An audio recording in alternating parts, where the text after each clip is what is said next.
नमस्कार साथियों, सभी प्रिय विद्यार्थियों को, प्रतियोगी युवा साथियों को मेरा बहुत बहुत नमस्कार, शुभकामनाएं आप सभी को। ये वर्ष 2022 आपके लिए बहुत सारी खुशियां लेके आए और मैं उम्मीद करता हूं कि आप सभी 2022 में अपने अपने लक्ष्य की ओर बढ़ें और अधिकतर युवा अपना लक्ष्य प्राप्त कर लें।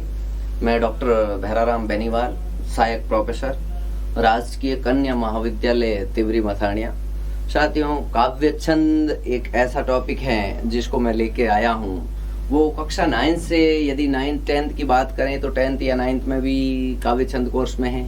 आगे 11th 12th के हिंदी साहित्य के विद्यार्थियों को भी पढ़ना पड़ता है, या CBSE के कोई स्टूडेंट है तो उनको 11th 12th अनिवार्य हिंदी में भी काव्य छंद पढ़ना पड़ता है। और स्नातक में जैसे जयनारायण व्यास विश्वविद्यालय के पाठ्यक्रम की बात करूं तो स्नातक फाइनल ईयर अंतिम वर्ष में काव्य छंद पढ़ना है। MA के स्तर पर यदि MA हिंदी साहित्य से कर रहे हैं आप तो वहाँ भी काव्य छंद पढ़ना है। उसके बाद 2nd ग्रेड वरिष्ठ अध्यापक हिंदी के पेपर में भी काव्य छंद है, व्याख्याता के पेपर में भी काव्य छंद है, और कॉलेज प्रोफेसर जो RPSC द्वारा भर्ती परीक्षा हो रही है उसमें भी काव्य छंद है। TGT या PGT किसी की भी तैयारी करते हैं हिंदी से तो वहाँ भी काव्य छंद है, या देश के विभिन्न विश्वविद्यालयों के किसी भी हिंदी साहित्य के विद्यार्थी या देश के विभिन्न राज्यों में जो परीक्षाएं हो रही है, असिस्टेंट प्रोफेसर है, लेक्चरर है, उन सब में काव्य छंद कोर्स में। तो काव्य छंद के लिए ये महत्वपूर्ण क्लास होने जा रही है। आप सभी से निवेदन है कि इस वीडियो को अधिक से अधिक शेयर करें और अधिक से अधिक विद्यार्थियों तक इस वीडियो को पहुंचा दें। अब देखिए, मैंने इससे पहले काव्य छंद की 2 या 3 क्लास ले ली है। आप पहले उन 3 क्लासों को देखकर इस वीडियो को देखोगे तो आपको अच्छी तरह से समझ में आएगा। जो पहले की क्लासें हैं, एक तो काव्य छंद में मात्राएं, वर्ण, प्रकार, छंद के संगठक तत्व, उन सब पर विस्तार से चर्चा है। फिर एक जो 2 वीडियो है वो मात्रिक छंद है, उनको अलग अलग डिवाइड करके पढ़ाया है। आज जो पढ़ रहे हैं हम, आप लोगों को पता ही है, वर्णिक या वार्णिक छंद पढ़ रहे हैं आज। देखिए, कुछ किताबों में आप देखेंगे वर्ण शब्द में इक प्रत्यय लगता है तो शब्द बनता है वर्णिक या वार्णिक, दोनों ही रूप चलते हैं। इक प्रत्यय लगने के कारण आगे वृद्धि हुई है, इसलिए वार्णिक शब्द बन गया। बाकी वर्णिक भी लिखा जाता है, तो वर्णिक हो या वार्णिक एक ही है। जिस छंद योजना में वर्णों की संख्या निश्चित होती है उसे वर्णिक या वार्णिक छंद कहते हैं। और एक छंद का प्रकार था मात्रिक छंद। देखिए, मुख्यतः छंद 2 प्रकार के होते हैं, मात्रिक और वर्णिक। मात्रिक अर्थात जिस छंद योजना में, कविता में मात्राओं की संख्या निश्चित होती है वो तो मात्रिक छंद कहलाता है, और जिसमें वर्णों की संख्या निश्चित होती है वो वर्णिक छंद कहलाता है। और वर्णिक छंद में फिर अलग अलग भेद है, जैसे मात्रिक में भी 3 भेद थे, सममात्रिक, अर्धसममात्रिक, विषममात्रिक। वैसे वर्णिक छंद में गणों के आधार पर 2 प्रकार के भेद हैं, एक तो गणात्मक छंद, एक अगणात्मक। हम उस पर भी चर्चा करेंगे।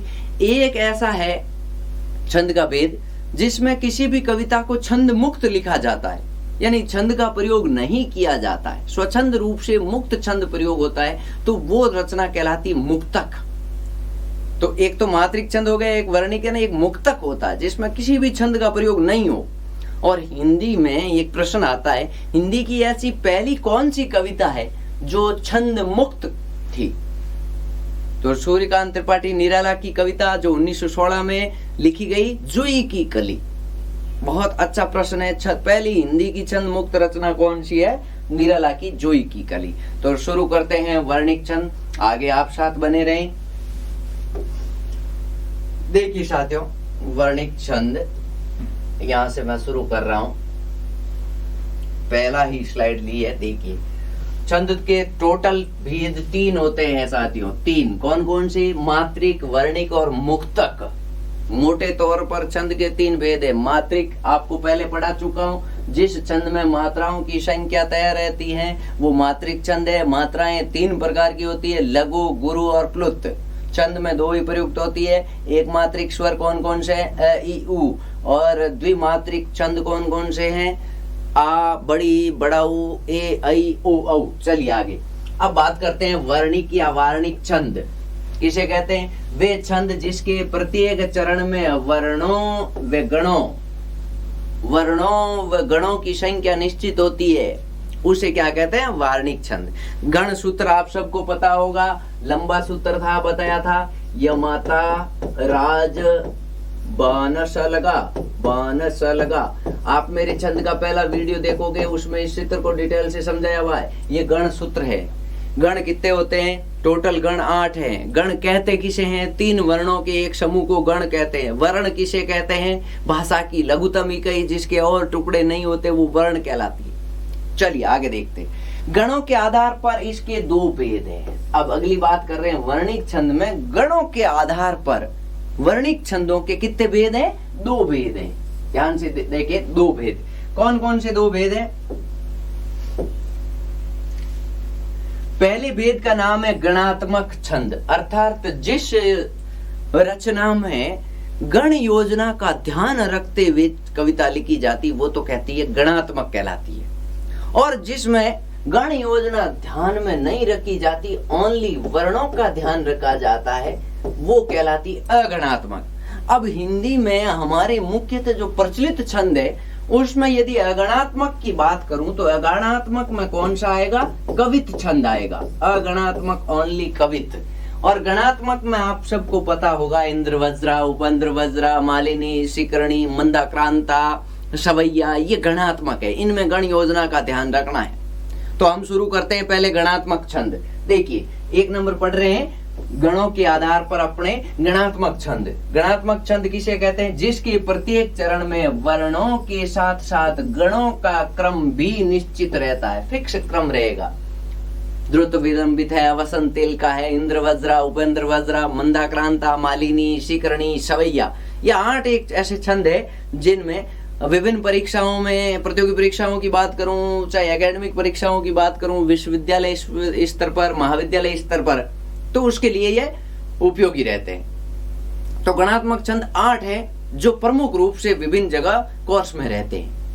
तो अब जो भी विद्यार्थी ये वीडियो देख रहे हैं, अपने अपने उपयोग के या अपने अपने पाठ्यक्रम के जो छंद है उन छंदों का अपने आप नोट्स बना सकते हैं। इस वीडियो को देखकर बार बार रिवाइज कर सकते हैं। मैं एक एक उदाहरण के साथ उनको पूरा अच्छी तरह से समझाऊंगा। चलिए आगे लेते हैं। तो गणात्मक छंद पढ़ रहे हैं। सबसे पहले गणात्मक छंदों में नंबर 1 अपन पढ़ना शुरू कर रहे हैं। ध्यान से देखिए।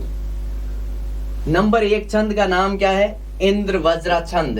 छंद है इंद्र वज्रा। इंद्र वज्रा का फॉर्मूला क्या है? त त ज प्लस 2 गुरु। त त ज का मतलब क्या है? तगण, तगण, और ज का अर्थ है जगण। तो प्रत्येक में कितने वर्ण हो गए? 3 3 3। ये तो हो गए 9 और प्लस 2 क्या है अंत में? गुरु। 11 वर्ण होते हैं। आपको ये फॉर्मूला हेडिंग के जो सामने लिखा हुआ वो विशेष याद रखना है। इंद्र वज्रा छंद 11 वर्ण, त त ज प्लस 2 गुरु, तगण तगण जगण। अब देखिए, अब इसके छंद के लक्षण पूछो, विशेषताएं पूछो, परिभाषा पूछो तो ये बिंदु बनाए हुए हैं आपके। नंबर 1 बिंदु देखिए। नंबर 1 बिंदु क्या है? ये एक समवर्णिक व्रत छंद है। समवर्णिक छंद कहो या समवर्णिक व्रत छंद कहो। दूसरा है, इसमें कितने चरण होते हैं? 4 चरण होते हैं। विशेष ध्यान रखें, 4 चरण होते हैं। इसके प्रत्येक चरण में कितने वर्ण होते हैं? 11 वर्ण होते हैं। कितने वर्ण होते हैं? 11 वर्ण। आगे देखिए, इसके प्रत्येक चरण में क्रमशः कौन कौन से? तगण, तगण, जगण और अंत में 2 गुरु की गण योजना होती है, या इस क्रम से गण आएंगे। क्रम फिक्स है। अब यहाँ पर मैं थोड़ी मात्राएं लगा के बताता हूं आपको। तगण का मतलब क्या होता है? ताराज, ताराज। फिर तगण है ताराज, फिर जगण जभान, और फिर अंत में 2 गुरु। प्रत्येक वर्ण, प्रत्येक चरण में इस प्रकार से आपके गणों का क्रम रहेगा। पहले गुरु गुरु लघु, गुरु गुरु लघु, लघु गुरु लघु, और फिर 2 अंत में 2 गुरु। तो तगण तगण जगण और अंत में 2 गुरु। ये इंद्र वज्रा छंद है। उसकी पहचान है, आपको केवल मूल चीज याद रखनी है कि ये समवर्णिक छंद है, 4 चरण है, 11 वर्ण है, 11 वर्णों में त त ज प्लस 2 गुरु। उदाहरण देखिए, अपन अगली बात उदाहरण की करते हैं। उदाहरण को समझिए, अपन एक एक चीज देखते हैं। भागीरथी रूप अनुपकारी, मात्राएं लगाते हैं। ये रूप में रू बड़ा है, रूप में रू बड़ा है, इसीलिए गुरु मात्रा लगी है। अब देखिए नेक्स्ट चीज बता रहा हूं, ध्यान से समझिए। यहां से मैं 3 को लिया, ये 3, ये 3, ये 3, ये 2। अब देखिए ये क्या है, तगण, ताराज, तगण, तगण और जगण, और लास्ट में 2 गुरु। टोटल कितने हो गए, 11 वर्ण। आपके 11 वर्ण समझ में आया। अगली पंक्ति देखिए,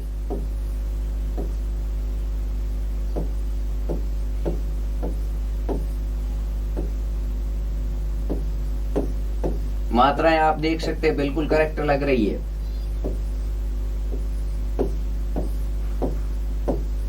मात्रा लगानी है, कैसे लगानी है इसको सीखना है, गण गिनने हैं कैसे गिनने हैं इनको सीखना। आप मेरे पहले का वीडियो देखें, यहाँ आप सब चीज वापस नहीं बता पाऊंगा। अब देखिए वापस तगण, तगण, जगण, तगण, तगण, जगण, इधर भी वही सेम, तगण, तगण, जगण, और लास्ट में क्या है, 2 गुरु, 2 गुरु। कितने वर्ण हो गए, 11 वर्ण, 11 वर्ण। तो इस छंद के अंदर आपको 11 वर्ण, आप स्क्रीनशॉट ले सकते हैं, आप इस वीडियो को सेव करके भी देख सकते हैं। मैंने पूरा अलग अलग समझाया है। जो विद्यार्थी चाहे आईएएस की तैयारी कर रहा है, रिटन पेपर दे रहा है, लिखित में पेपर दे रहा है, तो उसको उदाहरण लिखकर इस तरह से गण दर्शाकर सामने प्रत्येक चरण में वर्णों की संख्या लिखनी चाहिए। इससे एग्जामिनर जो कॉपी चेक कर रहा है उसके दिमाग पर बहुत ही पॉजिटिव थ्योरी विकसित होगी और आपको पूरे पेपर में बहुत अच्छे अंक मिलने वाले। तो बिल्कुल धन्यवाद। पहला छंद कंप्लीट हुआ, अपन लेते हैं दूसरा। ध्यान से देखिए, सेकंड छंद है जिसका नाम है उपेंद्र वज्रा। साथियों उपेंद्र वज्रा, अगला छंद का नाम है उपेंद्र वज्रा। देखिए उपेंद्र वज्रा, हेडिंग का नाम है उपेंद्र वज्रा, और उपेंद्र वज्रा का फॉर्मूला क्या है, ज त ज अर्थात जगण तगण जगण प्लस 2 गुरु बराबर 11 वर्ण। ज त ज परिभाषा समझिए, इसकी विशेषताएं, लक्षण। ये एक समवर्णिक व्रत छंद है। इसमें भी 4 चरण होते हैं। प्रत्येक चरण में कितने वर्ण होते हैं, 11 वर्ण होते हैं। इंद्र वज्रा में भी 11 है, उपेंद्र वज्रा में भी 11 है। इसके प्रत्येक चरण में क्रमशः जगण तगण जगण, और अंत में कितने गुरु हैं, 2 गुरु। अब जगण का मतलब क्या है, जबान, तगण का मतलब ताराज, वापस जबान, और अंत में 2 गुरु। टोटल कितने हो गए, 11 वर्ण। विशेष ध्यान रखें, दोनों में इंद्र वज्रा उपेंद्र वज्रा दोनों में क्या है, 2 गुरु है, लास्ट में वर्ण 11 है, लेकिन गण योजना अलग है। वहां तो तगण तगण जगण था इंद्र वज्रा में, और उपेंद्र वज्रा में है जगण तगण जगण, जत ज 2 गुरु। ये आपके इस कलर पर्पल कलर में जो लिखा हुआ ये फॉर्मूला मेन याद होना चाहिए। बाकी तो ये सब आपको याद है, समवर्णिक छंद है, 4 चरण है, 11 वर्ण होते हैं, लेकिन गण योजना किस क्रम में रहती वो क्रम याद होना चाहिए। देखते हैं उदाहरण इसका। साथियों वीडियो को अधिक से अधिक शेयर कर लें, चैनल को भी सब्सक्राइब कर रहे हैं, बेल आइकन भी दबा दें। देखिए उदाहरण, पकारते हैं पद पदम कोई, अपन मात्राएं लगाते हैं पहले।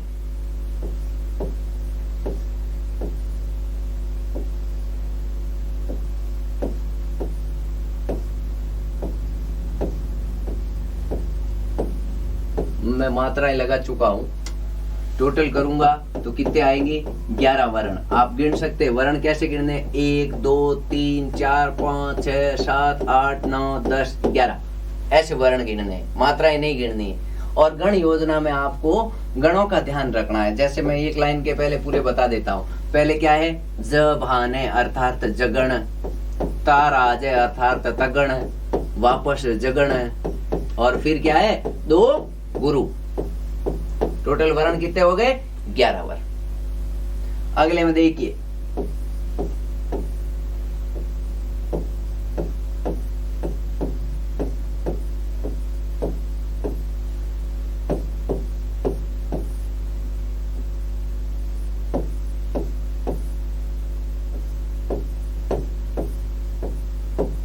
ध्यान से देखिए, आप लोग समझ जाएंगे अच्छी तरह से।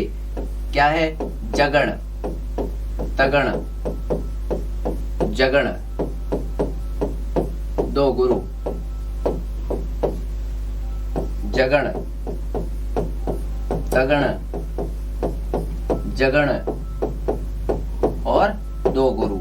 इनकी योग करोगे, वर्णों की संख्या कितनी आएगी? 11 वर्ण, 11 वर्ण। देखिए साथियों, ये दो ऐसे छंद है, इंद्र वज्रा और उपेंद्र वज्रा। ये कुछ परीक्षाओं में कोर्स में होते हैं, जिनके कोर्स में है वो इनको ध्यान से समझ लें। मैं क्या है कि सभी को ध्यान में रखते हुए वीडियोस बना रहा हूं, तो आप लोग जिनको भी ये आपके कोर्स में है इंद्र वज्रा और उपेंद्र वज्रा, दोनों को ध्यान से पढ़ लें। वर्णिक छंद है, 11-11 वर्ण है दोनों में। नेक्स्ट ले रहा हूं, देखिए बिल्कुल युवा साथियों, तीसरा छंद पढ़ रहे हैं, वो है द्रुत विलंबित। ये लगभग सभी के कोर्स में रहता है। द्रुत विलंबित छंद नभ भरा। आपको क्या फॉर्मूला याद रखना है? नभ भरा। नभ भर का मतलब है नगण, भगण, भगण, रगण। टोटल वर्ण कितने हुए? 12। द्रुत विलंबित छंद नभा भरा, ये इसका शॉर्ट में फॉर्मूला है, यही इसका उदाहरण भी है। द्रुत विलंबित छंद नभ भरा। यदि इस पर गण लगा के देखोगे तो नगण, भगण, भगण, रगण, 4 टोटल गण आ गए। 4 × 3 12 वर्ण। देखिए लक्षण देखते हैं, ये एक समवर्णिक छंद है, अर्थात समवर्णिक व्रत छंद है।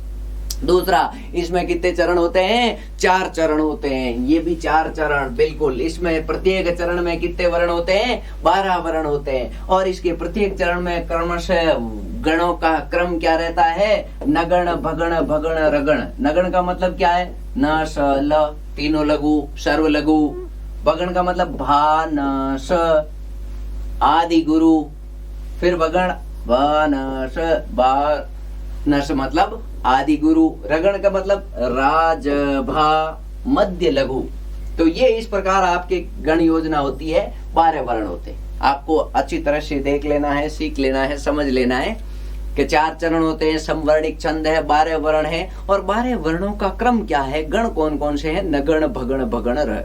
इतना याद रखें। नभ भर, द्रुत विलंबित छंद नभ भर। अब इसका उदाहरण देखिए, अपन उदाहरण लेते हैं, ध्यान से समझिए उदाहरण को।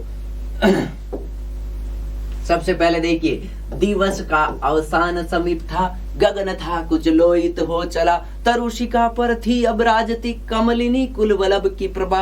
अपन इसके गण लगा के देखते हैं। सबसे पहले देखिए, मैं मात्राएं लगा रहा हूं।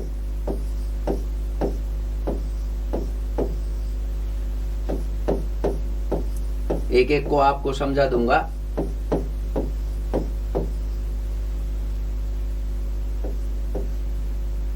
देखिए, रू छोटा है, यहाँ रू बड़ा होता तो गुरु मात्रा होती, रू छोटा है।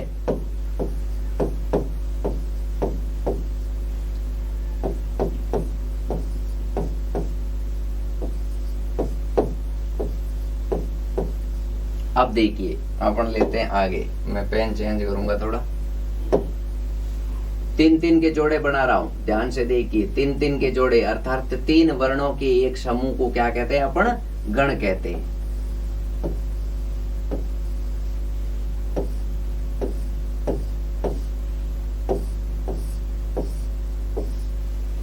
चलिए अब देखिए, सबसे पहले क्या आता है? नगण। तो सभी में सबसे पहले आएगा नगण, नगण, नगण।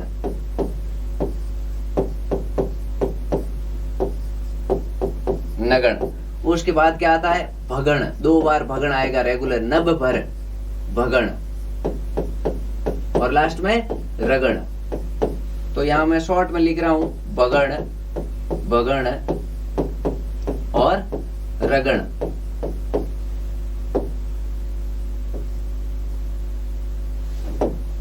उसके बाद देखिए, भगण, भगण, रगण,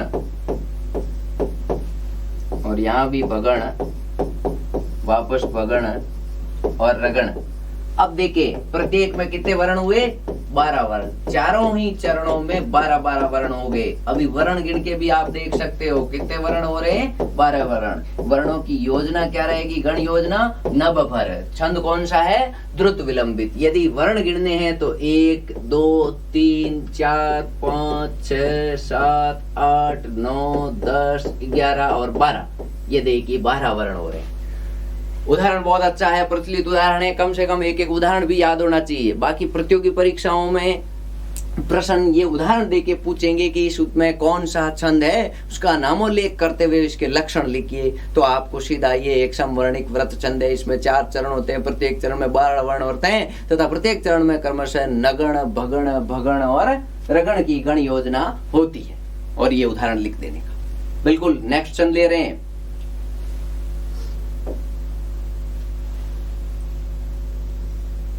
साथियों मैं डॉक्टर भैराराम बेनीवाल, हाँ कुछ वीडियो आपने देखे होंगे, यूट्यूब चैनल है भैराराम बेनीवाल नाम से, ध्यान से समझिए। नेक्स्ट है वसंत तेल का। अगला छंद अपन पढ़ रहे हैं वसंत तेल का, ध्यान से देखिए। वसंत तेल का नाम है वसंत तेल का, और इसका फॉर्मूला क्या याद रखना है, तू भी जज गूंगा, तू भी जज गूंगा। ये एक फॉर्मूला बनाया हुआ है आपको समझने के लिए, शॉर्ट ट्रिक्स कैसे याद रखना है। तो वसंत तिलका का मतलब है तू भी जज गूंगा। कितने वर्ण होते हैं यहाँ, 14 वर्ण। अब देखिए द्रुत विलंबित में था नवभर 12 वर्ण, और वसंत तिलका में है तू भी जज गूंगा। तू का अर्थ है तगण, भी का अर्थ है भगण, फिर जगण जगण, और गूंगा का मतलब है 2 गुरु। 12 + 2 14। भाई देखिए 1 2 3 4, 4 3 12, तगण भगण जगण जगण, और लास्ट में क्या है 2 गुरु। टोटल वर्ण कितने हो गए, 14। अब देखिए लक्षण देखते हैं। नंबर 1, ये एक समवर्णिक व्रत छंद है, वर्णिक छंद है। इसमें चरण कितने होते हैं, 4 चरण होते हैं। यहाँ भी 4 चरण हैं, ध्यान से देखिए। इसमें चरण कितने हैं, 4 चरण, और इसके प्रत्येक चरण में वर्ण कितने होते हैं, 14 वर्ण। ध्यान रखिए 14 वर्ण होते हैं। उसके बाद देखिए इसके प्रत्येक चरण में क्रमशः तगण भगण जगण जगण, और अंत में क्या रहते हैं, 2 गुरु। तगण का मतलब ताराज, भगण का मतलब बानस, जगण का मतलब जबान, और जगण का मतलब वापस जबान, और लास्ट में 2 गुरु। ये इस प्रकार की गण योजना प्रत्येक चरण में रहेगी। विशेष याद रखे तू भी जज गूंगा, ये आपको याद रखने के लिए शॉर्ट फॉर्मूला दिया है। उसके बाद देखिए इसके प्रत्येक चरण में ये वेरी वेरी इंपॉर्टेंट बिंदु है। ऑब्जेक्टिव टाइप पेपर होता है, उनमें ऐसे प्रश्न आएगा कि वसंत तिल का छंद के संदर्भ में कौन सा कथन असत्य है या कौन सा कथन सत्य है, इस प्रकार प्रश्न पूछेंगे। तब वहां ये कथन दे देंगे कि इसके प्रत्येक चरण में 14 वर्ण होते हैं, इसके प्रत्येक चरण में तगण भगण जगण जगण, और अंत में 2 गुरु होते हैं। तथा यहाँ लिख देंगे इसके प्रत्येक चरण में 7 या 8 वर्णों पर यति होती है। इस प्रकार कंफ्यूज कर देंगे, तो वो कथन उस समय असत्य हो जाएगा। ध्यान रखना है इसके प्रत्येक चरण में 8 तथा 6 वर्णों पर क्या होती है, यति। यति का मतलब ठहराव होता है। क्लियर, लक्षण क्लियर। अब लेते हैं आगे, आप स्क्रीनशॉट भी ले सकते हैं।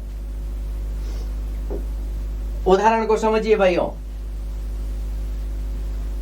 तो मित्रों देखिए, थे दिखते परम वृद्ध नितांत रोगी, या थी नवागत वधु ग्रह में दिखाती, कोई ने और इनको तज के हुए थे, सुने सभी सदन गोकुल के हुए थे। इस उदाहरण में अपन देखिए सबसे पहले गण लगाते हैं, मात्राएं लगा के देखता हूं।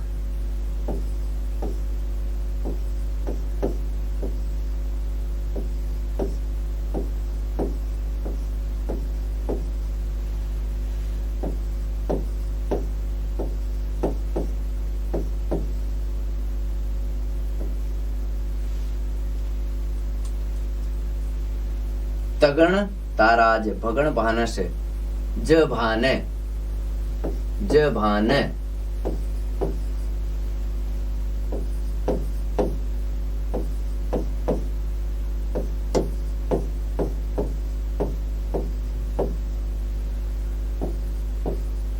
आप लोग खुद भी चेक कर सकते हैं मात्राएं कैसे लगानी है।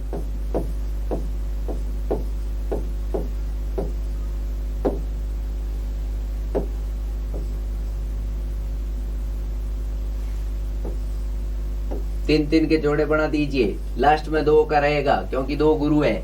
ये सबसे पहले क्या था, तू भी अर्थात तगण, पहले तगण, तू भी का अर्थ है बगण, तू भी। जज, जज का अर्थ है जगण, जगण, 2 बार जगण जगण, और लास्ट में क्या आ जाएगा, 2 गुरु। टोटल कितने वर्ण हो गए, 14 वर्ण। उसके बाद देखिए सेम फॉर्मूला, यहाँ 3-3 के जोड़े बना दीजिए, लास्ट में 2 रहेंगे, तगण, बगण, जगण, जगण और 2 गुरु।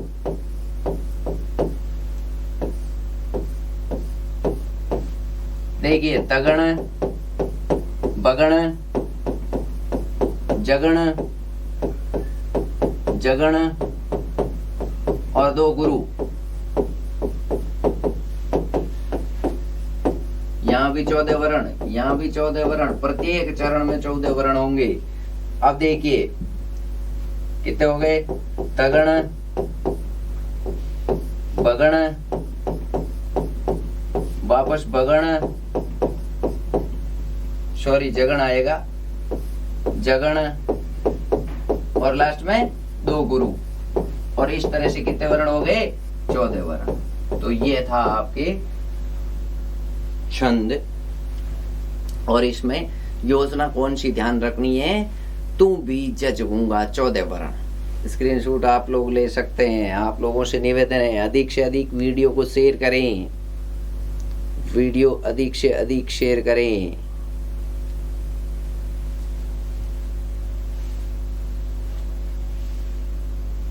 वसंत तिल का छंद हुआ पूरा। अब लेते हैं अपन मालिनी। अगला छंद है मालिनी। ये कौन सा पड़ा था, वसंत तिल का। फिर लेते हैं मालिनी छंद। मालिनी देखिए, मालिनी में क्या करना है आपको, ध्यान से समझिए। मालिनी छंद मैं थोड़ा इसको और जूम आउट कर रहा हूं ताकि आप आसानी से देख सको, सीख सको। सबसे पहले देखिए मालिनी छंद। मालिनी छंद में क्या होता है भाई, मालिनी में न स्क्वायर में य स्क्वायर। ध्यान से समझिए, ये फॉर्मूला मैंने ही बनाया। न स्क्वायर में य स्क्वायर बराबर 15 वर्ण। ध्यान से समझिए, न स्क्वायर का मतलब 2 बार नगण, मैं का मतलब मगण, य स्क्वायर का मतलब 2 बार यगण।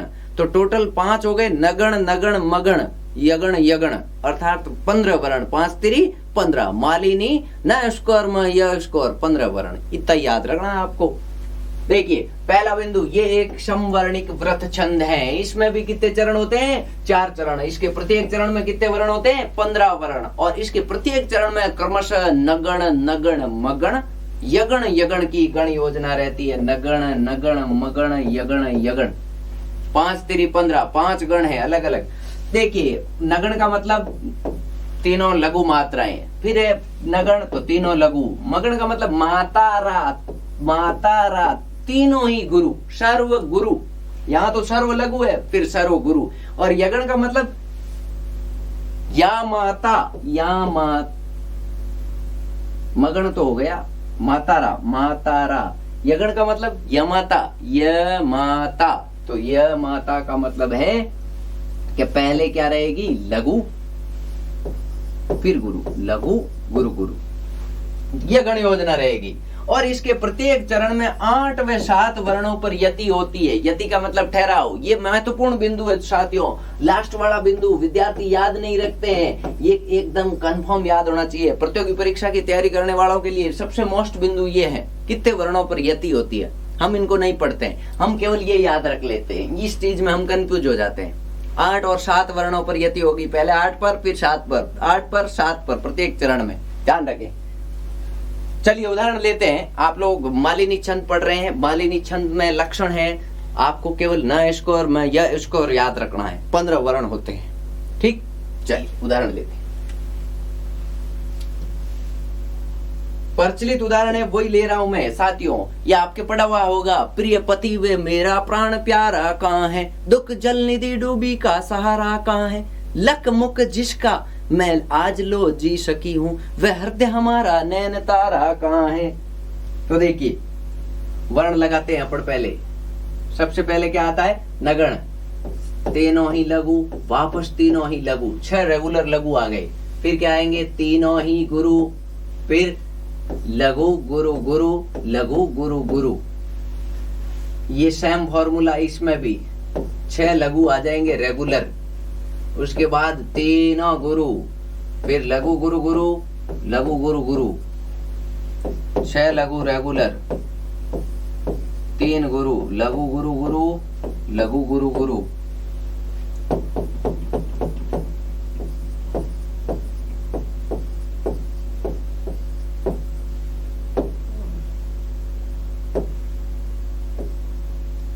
चलिए देखिए 3 के जोड़े बना दीजिए, ऑटोमेटिकली आपके हो जाएगा।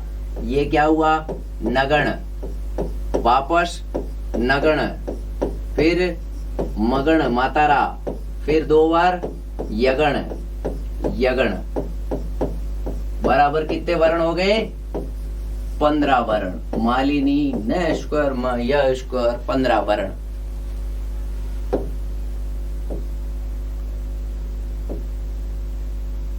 आगे देखिए,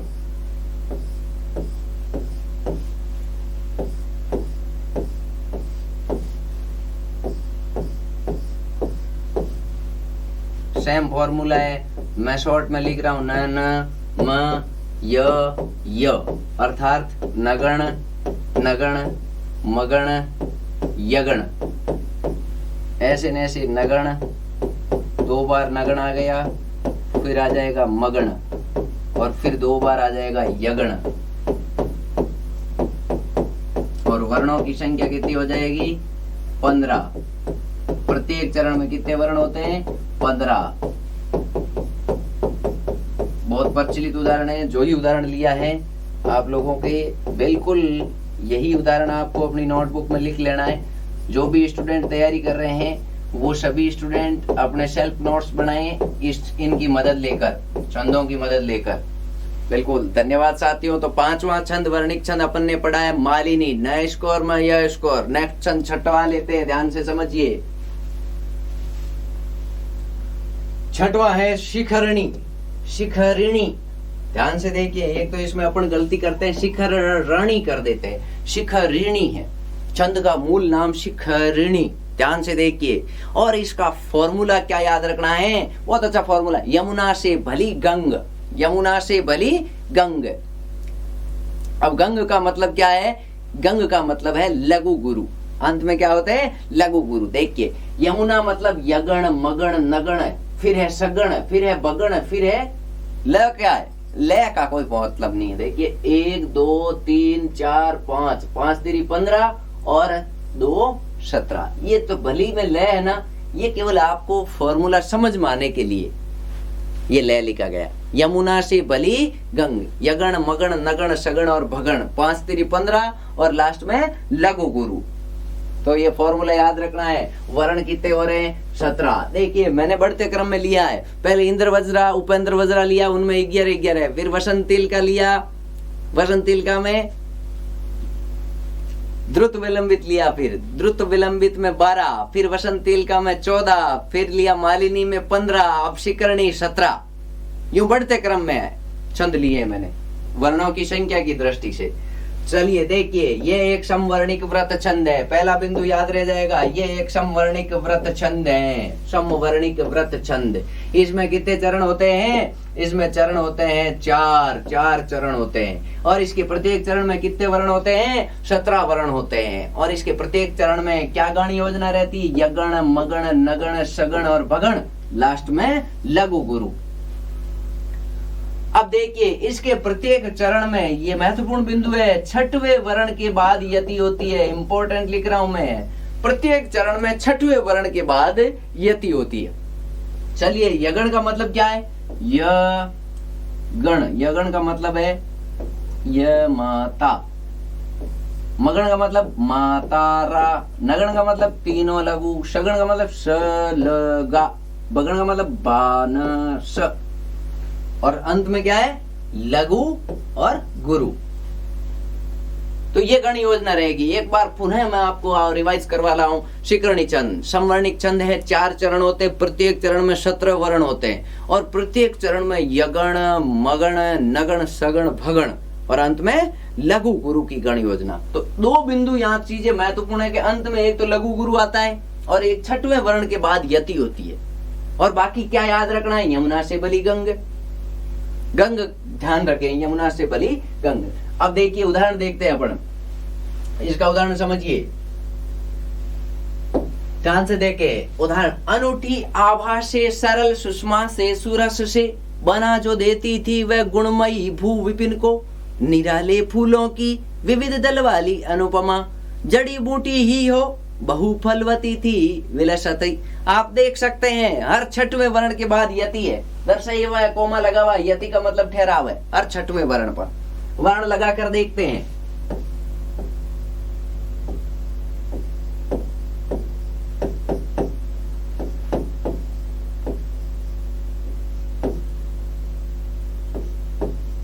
लास्ट में तो सब में लघु गुरु आएगा, ये जोड़ा बनेगा लास्ट में।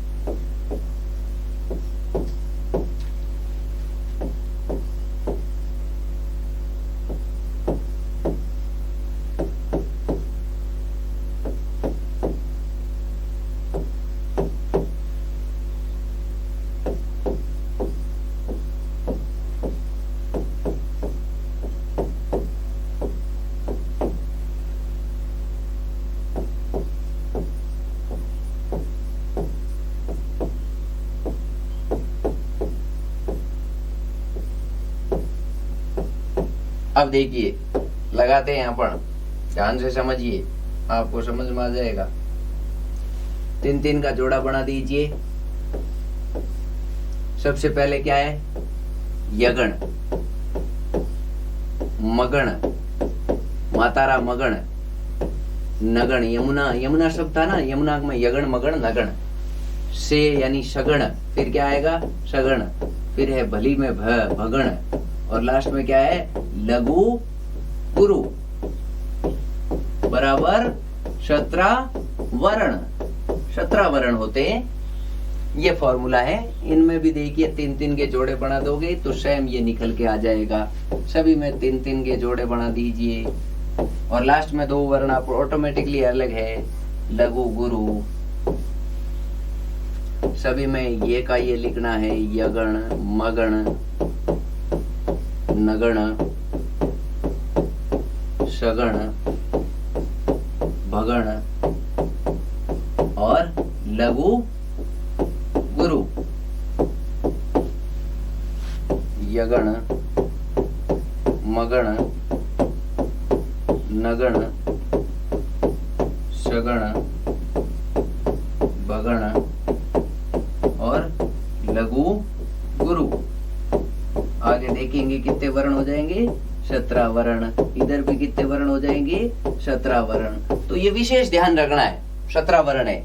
इधर मैं अब शॉर्ट में लिख रहा हूं, यगण, मगण, नगण, सगण, भगण और लघु गुरु। लास्ट चरण है ये, चौथा चरण, 17 वर्ण। अब एक चीज यहाँ देख लें, विशेष ध्यान रख लें, हर छठवें के बाद, यानी यहाँ से लेके यहाँ तक 6 हो गए, 3-3 6, तो हर छठवें के बाद यति होती है इस छंद में। तो चलिए नेक्स्ट लेवे। तो शिखरणी छंद याद रह जाएगा आपके। 7वां है मंदाक्रांता। 8 ही है मुख्यतः प्रचलित, जो विभिन्न परीक्षाओं में पूछे जाते हैं, 8 बता रहा हूँ। 7वां छंद है वर्णिक छंद का, और वर्णिक में भी अपन क्या पढ़ रहे हैं? गणात्मक। वर्णिक में अपन पढ़ रहे हैं गणात्मक छंद, अर्थात जिसमें गण योजना ध्यान रखनी होती है। टोटल 8 है, गणात्मक 8 है। 7वां पढ़ रहे हैं मंदाक्रांता। मैं भी नितांत गूंगा। फॉर्मूला क्या याद रखना है? मैं भी नितांत गूंगा। मैं का अर्थ है मगण, वह का अर्थ है बगण, नगण, तगण, तगण, 5 3 15 और लास्ट में 2 क्या होंगे? गुरु। टोटल वर्ण कितने होते हैं? 17। याद रखें, मैं भी नितांत गूंगा। ये एक ट्रिक्स है बनी हुई कि मंदाक्रांता की गण योजना को कैसे याद रखें। तो 17 वर्ण ध्यान रखें, ठीक है। अब देखिए पहला बिंदु, ये एक समवर्णिक व्रत छंद है। इसमें भी कितने चरण होते हैं? 4 चरण होते हैं। विशेष ध्यान रखें, 4 चरण होते हैं साथियों। और इसके प्रत्येक चरण में कितने वर्ण होते हैं? 17 वर्ण होते हैं। यहाँ भी 17 वर्ण है, ध्यान रखें। और इसके प्रत्येक चरण में गण योजना क्या रहेगी? मगण, भगण, नगण, तगण, तगण। और अंत में 2 गुरु। मगन का मतलब क्या है? मातारा। पगण का मतलब बानस। नगण का मतलब नस्ल। तगण का मतलब ताराज, ताराज। और लास्ट में क्या है? 2 गुरु। ये 2 गुरु। टोटल कितने वर्ण हो गए? 5 3 15 प्लस 2 17। चलिए, इसके ये महत्वपूर्ण बिंदु है, इंपॉर्टेंट कर रहा हूं, आप लोग इसको विशेष ध्यान रखें, मोस्ट वेरी इंपॉर्टेंट।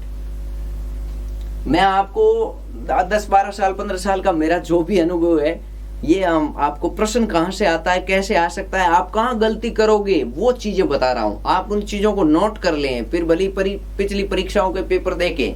जैसे कोई स्नातक फाइनल ईयर का स्टूडेंट है तो उनको सीधा सीधा ये लक्षण याद होने चाहिए। एमए, स्नातक या 12th तक का कोई भी है तो वहां तो थ्योरेटिकल होता है, आपको लिखना है, तो ये पूरे बिंदु आपको याद होने चाहिए। एक के वर्णिक छंद के एक के बिंदु याद रख लो, फिर ये फॉर्मूला याद रखना है और यति याद रखनी है, वर्ण कितने हैं वो लिखने हैं।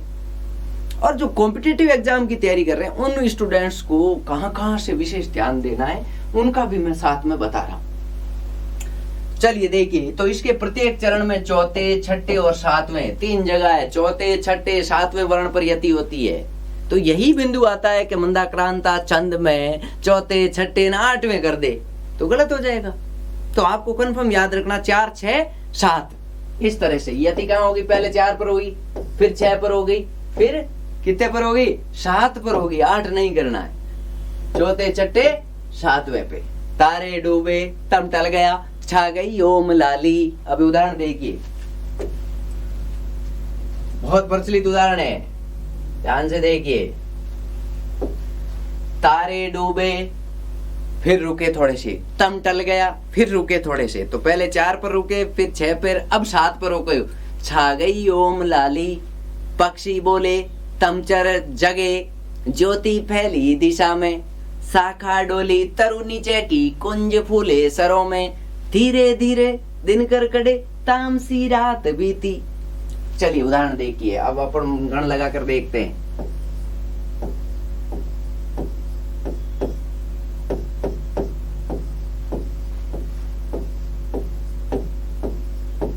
ये लास्ट में सभी में 2 गुरु है। लास्ट में क्या आएगा? सभी में 2 गुरु।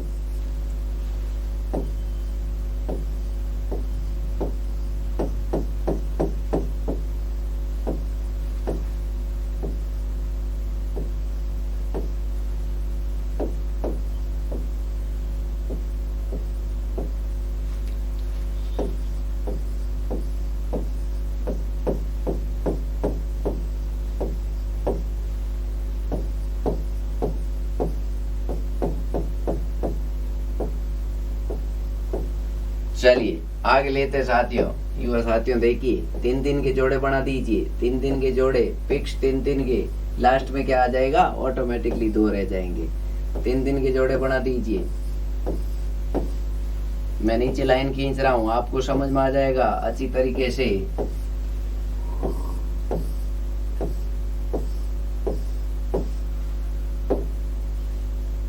अब मैं नाम लिखता हूं, थोड़ा इसको पेन को मैं छोटा कर रहा हूं।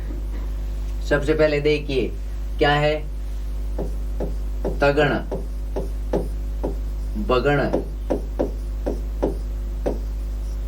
जगण, सॉरी नगण, नगण आएगा। तू भी नितांत गूंगा है ना। नगण,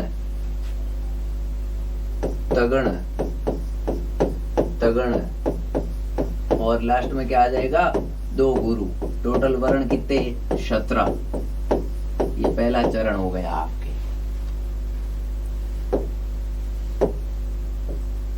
अब यहां देखिए, तगण, बगण, नगण,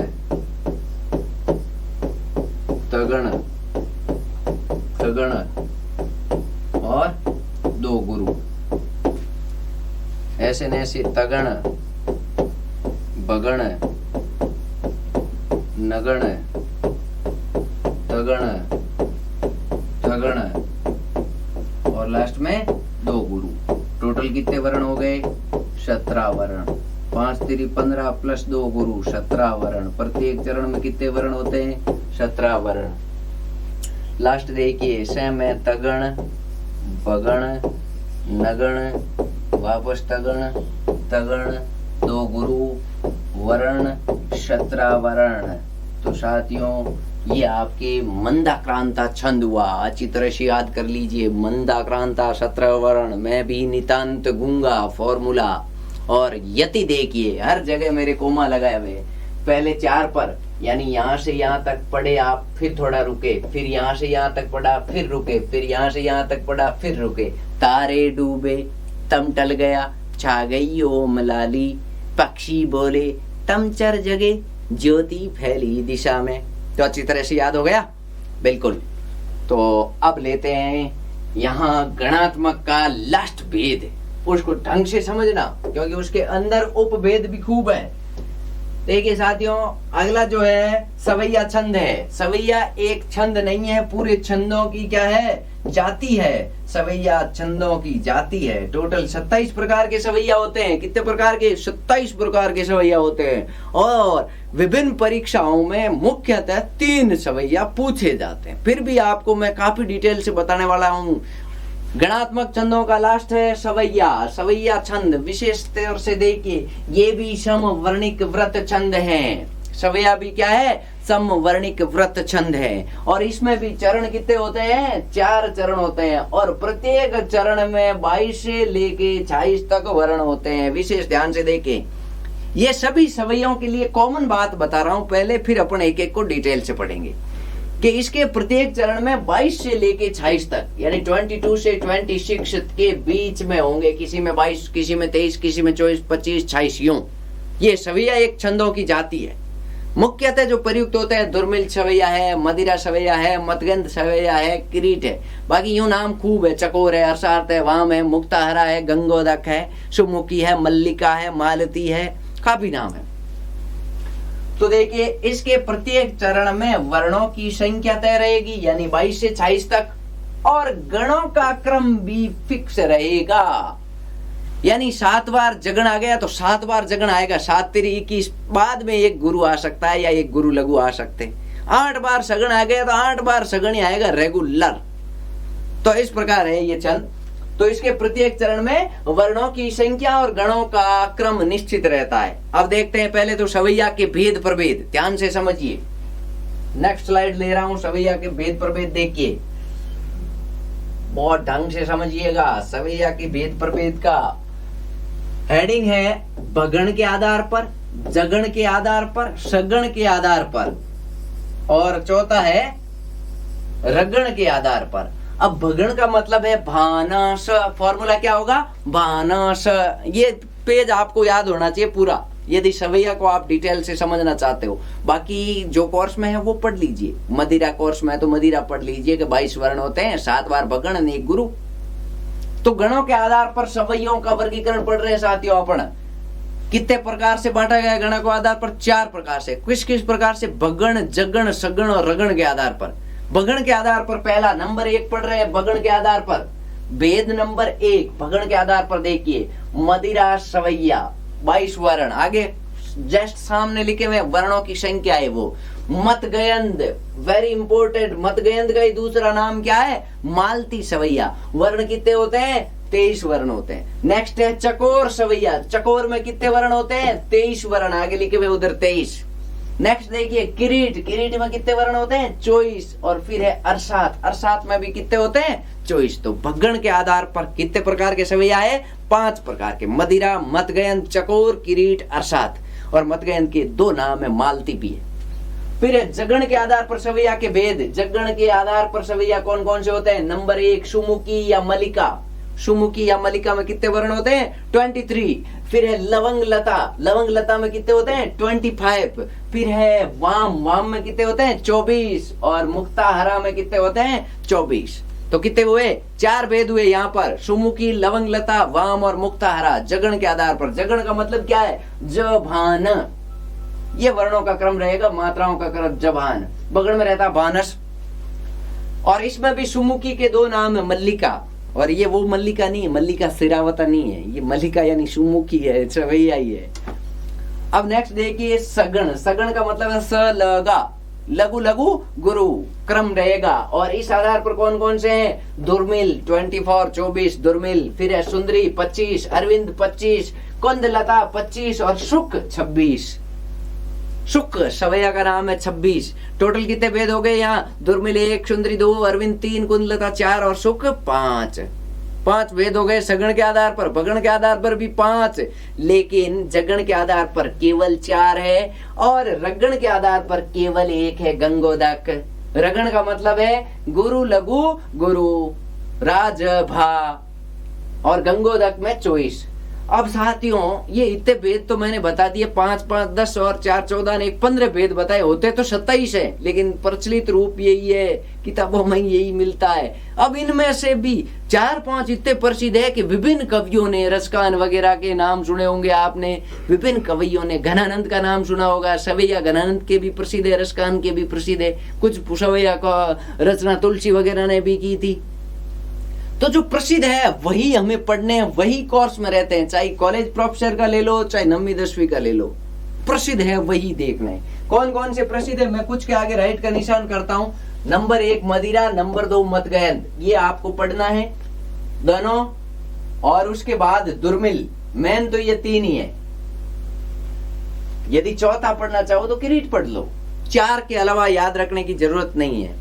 लेकिन परीक्षा में इनका आ सकता है किस किस आधार पर बांटा गया, कौन कौन है ये, इन 4 को हम आगे डिटेल से पढ़ने वाले हैं। तो सवैया एक छंदों की जाति है, 4 चरण होते हैं, समवर्णिक छंद हैं, और इसके प्रत्येक चरण में 22 से 26 के मध्य वर्ण होते हैं, और इनमें प्रत्येक चरण में वर्णों की संख्या तथा गणों का क्रम तय है। और गणों के आधार पर सवैया के 4 भेद हैं, भगण के आधार पर, जगण के आधार, सगण के आधार पर और रगण के आधार पर।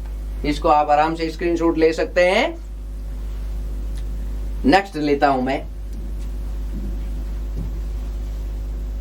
देखिए नंबर 1 शुरू कर रहा हूं, मदिरा सवैया। नंबर 1 सबसे अधिक प्रसिद्ध है मदिरा सवैया। मदिरा सवैया में क्या फॉर्मूला याद रखना है? 7 भगण 1 गुरु बराबर 22 वर्ण, 7 × 3 बराबर 21 प्लस 1 क्या है? गुरु। टोटल कितने हो गए? 22 वर्ण। 7 बार रेगुलर भगण आएगा, भगण भगण भगण भगण ऐसे, और 1 क्या आएगा अंत में? गुरु। और इस तरह 7 × 3 21 तो वो वर्ण हो गए, और 1 गुरु का हो गया, टोटल 22 वर्ण। चलिए लक्षण देखते हैं मदिरा सवैया के। नंबर 1 लक्षण है, ये एक समवर्णिक छंद है। इसमें कितने चरण होते हैं? 4 चरण होते हैं। इसके प्रत्येक चरण में कितने वर्ण होते हैं? 22 वर्ण होते हैं। और इसके प्रत्येक चरण में क्रम से 7 बार भगण आएगा रेगुलर। 7 बार मात्रा का क्रम क्या रहेगा? गुरु लघु लघु, 7 बार भानस भानस अर्थात भगण। और अंत में क्या आएगा? अंत में गुरु आएगा, एक गुरु वर्ण। चलिए उदाहरण देखते हैं अपन। बहुत अच्छा उदाहरण है, प्रचलित उदाहरण है, आप लोगों ने पढ़ा होगा। केशवदास की है। केशवदास ने लिख, सिंधु तरो उनको बंदरा, तुम पे धनु रेख गई न तरी, बांध्यो बांधत सोन बंध्यो, उन बारी दी बांधी के बाट करी, श्री रघुनाथ प्रताप की बात तुम्हें 10 कंठ ने जानी परी, तेलनी तूलनी पूंछ जरी, न जरी गड लंक जराय जरी। लास्ट में अलंकार भी है, लास्ट पंक्ति में। चलिए देखते हैं अपन आराम से, एक एक को मात्राएं लगाता हूं मैं सबसे पहले, और उसके बाद अपन आगे बात करेंगे। क्या है? 7 बार भगण है। आपको क्या याद रखना है? 7 बार भगण। भगण का मतलब भानस, मात्राएं यही आएगी, भानस भानस भानस, भगण भगण भगण भगण, और लास्ट में क्या आएगा? एक गुरु। मैं एक पहले पूरे चरण को बता देता हूं, उसके बाद अपन आगे चलते हैं। 1 2 3 4 5 6 7, और ये 7 बार आपको क्या लिखना है? भगण भगण भगण। यही सवैया की विशेषता है। जो भी गण है वो रेगुलर 7 बार 8 बार आएगा। भगण भगण भगण, और लास्ट में क्या है? एक गुरु। अब टोटल कितने हो गए? 22 वर्ण। ये एक चरण हमने पढ़ा है। कभी कभी सवैया छंद में कहीं कहीं लघु को गुरु और गुरु को लघु करना पड़ता है। यहाँ भी ये समस्या आती है। कभी कभी आपको चारों लाइन आपके परीक्षा में आ सकती, प्रतियोगी परीक्षा में ऐसी 4 चरण दे के पूछेंगे निम्न में से कौन सा छंद है। मैंने जब सेकंड ग्रेड परीक्षा दी थी 2008 में, तब कवित छंद का प्रश्न आया था, मनहरण कवित का। 4 पंक्तियां दे दी और उसमें पूछ लिया कौन सा छंद है। 1-2 उदाहरण दे देते हैं हरिगीतिका के, जिसमें 28 मात्राएं होती है, और 1-2 इसके कवित के दे देते हैं, बीच में सवैया का नाम डाल देते हैं। अब आप कंफ्यूज हो जाओगे, मात्रिक है, वर्णिक है, गणात्मक है, अगणात्मक। आपको सब फॉर्मूले अप्लाई करने पड़ेंगे। वहां पर मात्राएं लगाकर पहले मात्रा गिन लो, मात्रा से उत्तर नहीं निकल रहा है तो फिर गण गिनो, गण लगाकर वर्णों की संख्या गिनो, उससे उत्तर निकलेगा। तो विशेष ध्यान रखें, जब आपको ये छंद एक गणित है, आपको ढंग से गणित आ रही है, आप 100% प्रश्न कर लोगे। चलिए आगे देखते हैं, बांध्योई बांधत। नेक्स्ट पंक्ति में देखिए, बांध्योई बांधत। यहाँ एक समस्या आ रही है साथियों, मैंने अभी कहा था कभी कभी लघु को गुरु, गुरु को लघु करना पड़ता है उच्चारण के कारण, छंदों में होता है ऐसा। ऐसे न ऐसे मैं यहाँ बांध्योई की जगह बंध्योई लिखता हूँ तो गलत हो जाएगा, सही इस पंक्ति का अर्थ नहीं प्रकट होगा। तो यहाँ पर पहली पंक्ति में आपके बिल्कुल सटीक बैठ रहा है, लेकिन इस पंक्ति में थोड़ा सा आपको यूं लग रहा होगा कि यहाँ यो लिखा हुआ है, सर लघु मात्रा क्यों लगा रहे हैं, ये उच्चारण के कारण होता है। तो बांध्योई बांधत,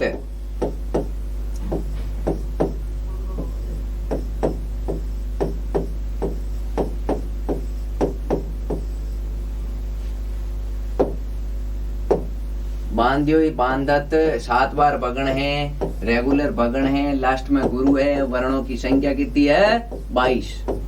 ये तो हो गया लास्ट में गुरु, और बाकी सभी जगह क्या है भगण। भगण मैं सिर्फ भय लिख रहा हूँ, पूरा भगण नहीं लिख रहा हूँ। टोटल 7 बार भगण आएगा, तो 7 × 3 कितना हो जाएगा 21 और 1 गुरु। अब लास्ट देखिए,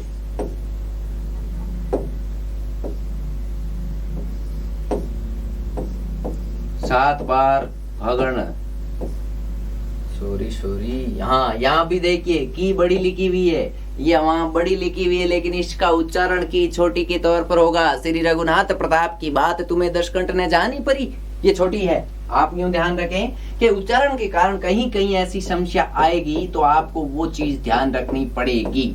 ये सवैया छंद है।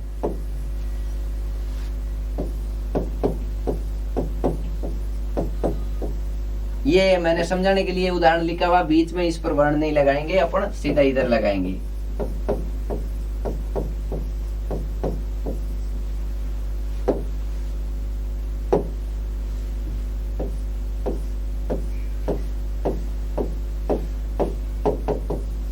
बाईस वर्ण, इधर भी 7 बार भगण भगण, और उसके बाद भगण भगण भगण भगण और गुरु, 22 वर्ण। तो क्लियर है साथियों, मैं अगली नीचे वाली 2 पंक्तियों में भगण भगण नहीं लिख रहा हूं, आप समझ जाओगे। वापस बोल रहा हूं एक बार, ये मदिरा सवैया है, 7 भगण 1 गुरु, 22 वर्ण होते हैं। सिंधु तरो उनको बंदरा, तुम पे धनुरेक गई न तरी, बांध्योई बांधत सो न बंध्यो, उन बारी दी बांधी के बाट करी। श्री रघुनाथ प्रताप की बात तुम्हें 10 कंठ ने जानी परी, तेलनी तूलनी पूछ जरी, न जरी गढ़ लंक जराए जरी। अर्थात बाली है, बाली के पुत्र है अंगद, उनके और रावण के बीच में संवाद चल रहा है। रावण होशियार की दिखा रहा है, रावण तो नहीं कहना चाहिए, जोधपुर के पावना है तो अपने को रावण जी कहना चाहिए, लेकिन कोई बात नहीं है। तो रावण है वो अंगद को वार्तालाप कर रहा है। तो अंगद कहता है कि सिंधु तरो उनको बंदरा, यानी उनके बंदरों ने, वानरों ने सिंधु यानी समुद्र को तैर कर पार कर लिया, सिंधु तरो उनको बंदरा, और तेरे से धनुष की रेखा नहीं तरी गई, तरी यानी पार नहीं की गई, तुम पे धनुरेख गई न तरी। फिर अगली पंक्ति दी है, बांध्योई बांधत सो न बंध्यो, उन बारी दी बांध, तुमने खूब बांधने की, उस बंदर को बांधने की बहुत कोशिश की, पकड़ने की, बांधने की। जब हनुमान जी सीता के पास गए थे लंका में, तो रावण ने खूब प्रयास किया कि इस बंदर को पकड़कर बांध दे। अब अगली पंक्ति में ये कह रहा है, उन बारी दी बांध, यानी राम के बंदरों ने समुद्र को बांध कर बीच में रास्ता बना लिया था, राम सेतु। अरे रावण मूर्ख है तू, श्री रघुनाथ के प्रताप की बात तेरे को अभी तक पता नहीं चली, तुम्हें 10 कंठ ने जानी परी, अभी तक तुम्हें पता नहीं चला। तेलनी तूलनी पूंछ जरी न जरी गढ़ लंक जराए, तूने हनुमान की पूंछ में रुई लगाकर, तेल लगाकर उसको जलाने का प्रयास किया था। तेलनी तूलनी पूंछ, जलाने का प्रयास किया था। उसकी पूंछ तो नहीं जली, लेकिन तुम्हारी सोने की जड़ी हुई लंका, सोने आभूषणों से जड़ी हुई लंका को जला दिया उसने, राख कर दी। लंक जराए जरी। चलिए, तो ये हुआ आपके पहला मदिरा सवैया। बहुत अच्छी तरह से समझ आया है, उदाहरण का सरलार्थ भी बताया है। दूसरा लेते हैं साथियों, मतगयंद सवैया। बिल्कुल विशेष ध्यान रखें, मतगयंद का दूसरा नाम क्या है? मालती। अपने गोदान में मुख्य पात्र है। गोदान की मुख्य पात्र कौन है? मालती। और एक इस कहानी है जो प्रसिद्ध कहानी है, कमलेश्वर की है। किसकी है? निर्मल वर्मा की। परिंदे, परिंदे की मुख्य पात्र भी मालती है। परिंदे जो लंबी कहानी है, नई कहानी है, बहुत अच्छी कहानी है। मालती है, मिस्टर ह्यूबर्ट है, डॉक्टर मुखर्जी है, ये पात्र है। तो ये सेकंड ग्रेड के कोर्स में है परिंदे, या फिर कॉलेज प्रोफेसर में भी है। चलिए, तो मतगयंद कोष्टक में मालती सवैया। मालती सवैया मतगंध में क्या रहेगा? सेम 7 भगण प्लस 2 गुरु 23 वर्ण। 7 × 3 बराबर 21 प्लस 2 गुरु बराबर 23 वर्ण। 7 बार भगण आएगा। भगण का मतलब बानस। अभी पढ़ा था उसमें भी 7 बार भगण था, मदिरा में भी 7 बार भगण है, लेकिन गुरु कितना था? एक ही था। 22 वर्ण थे। यहाँ कितने वर्ण है? 23 वर्ण। गुरु कितने हैं? 2। ओके, यह एक समवर्णिक छंद है। इसमें 4 चरण होते हैं। प्रत्येक चरण में कितने वर्ण होते हैं? 23 वर्ण होते हैं साथियों। 23 वर्ण, 23 वर्ण। आगे देखिए, इसके प्रत्येक चरण में क्रमशः 7 भगण होते हैं। 7 भगण का मतलब 7 बार भगण आएगा। और अंत में क्या रहेगा? अंत में 2 गुरु होते हैं। भगण का मतलब है इस तरह की 7 बार मात्राएं आएगी, गुरु लघु लघु, और लास्ट में क्या आएंगे? 2 गुरु आएंगे, 2 गुरु वर्ण होंगे। तो ये आपके मतगयंदी सवैया अर्थात मालती सवैया। 2 नाम है, विशेष ध्यान रखें। 7 भगण प्लस 2 गुरु। उदाहरण लेता हूं, चलिए। बढ़िया ध्यान से समझिए उदाहरण को। वीडियो को अधिक से अधिक सभी से निवेदन है, शेयर कर देना। और ये जो पंक्तियां हैं, नरोत्तम दास नाम से एक प्रसिद्ध व्यक्ति हुए हैं हिंदी के, नरोत्तम दास की पंक्तियां हैं। और उनकी एक प्रसिद्ध कविता है जो 6ठी 7वीं 5वीं में बहुत पढ़ाई जाती थी, सुदामा चरित्र। शीश पगा ने जगा तन पे प्रभु जान को आई बसे के ही ग्रामा। धोती फटी सी लटी दुपट्टी अरु पाए उपाने को नहीं श्यामा। द्वार खड़ो द्विज दुर्बल एक रहो चकिशो वसुधा अभिरामा। पूछत दीन दयाल को धाम बतावत आपनो नाम सुदामा। इसका पहले तो मैं सरलार्थ बता दूं, या पहले आपको वर्ण गिनकर बता देता हूं, उसके बाद अपन सरलार्थ लेंगे। देखिए, 7 बार भगण आएगा इस प्रकार का। थोड़ा मैं कलर चेंज करता हूं, अट्रैक्टिव कलर लेते हैं अपन। 7 बार ऐसा न ऐसा भगण आएगा, लेकिन कहीं कहीं पर परेशानी उत्पन्न होगी। जैसे देखिए, प्रभु में भू बड़ा है, फिर भी यहाँ आपको लघु मात्रा करनी पड़ेगी। ये उच्चारण के कारण है साथियों। जब छंद को गाया जाता है, उच्चारण किया जाता है, तो कहीं कहीं पर सवैया लिखते समय कवियों द्वारा मात्राओं को तोड़ा मरोड़ा जाता था।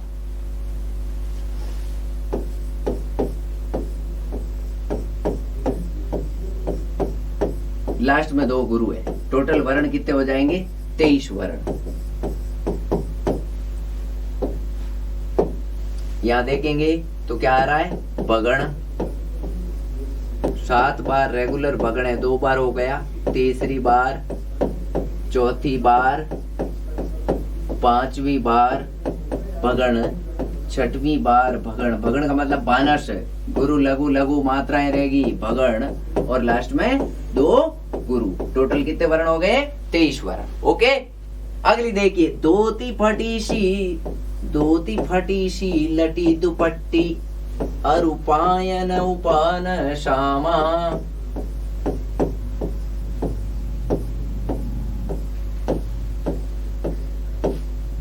ये जोड़े बन गए, आपको दिख रहा होगा। 7 बार वापस वही भगण है। मैं 7 बार भय नहीं लिख के सीधा भय लिख रहा हूं। आप भय का अर्थ समझ जाना, भगण है। और फिर लास्ट में क्या है? 2 गुरु। वर्ण कितने हो जाएंगे? 23 वर्ण, 23 वर्ण होंगे साथियों। प्रत्येक चरण में 23 वर्ण है। ऐसे ऐसे और लगा सकते हैं वर्ण। कहीं कहीं समस्या हो सकती है, इसका आपको जिक्र कर चुका हूं पहले ही। ये थोड़ा सा आपको ध्यान रखना है। ये उच्चारण के कारण होती है। विभिन्न कवियों ने कुछ वर्णों की मात्राओं को तोड़ा मरोड़ा था, हो जाता है। 7 बार भगण रखना भी बड़ी बात है ना। अभी अपनों को कहे गए ऐसे सवैया में कोई रचना करो तो एक एक चरण, एक एक वर्ण, एक एक चीज ध्यान में रख कर ऐसा कैसे देख के तुक मिला रहे हैं। आगे देखिए, पूछत दीन दयाल को धाम। यहाँ को की जगह देखिए, यहाँ भी मात्राओं में मिस्टेक हो रही है। को की जगह क लिखने से अर्थ प्रकट नहीं होता है। पूछत दीन दयाल को धाम, बतावत अपनो नाम है सुदामा। अब देखिए, यहां भी देखिए आपनो हो रहा है।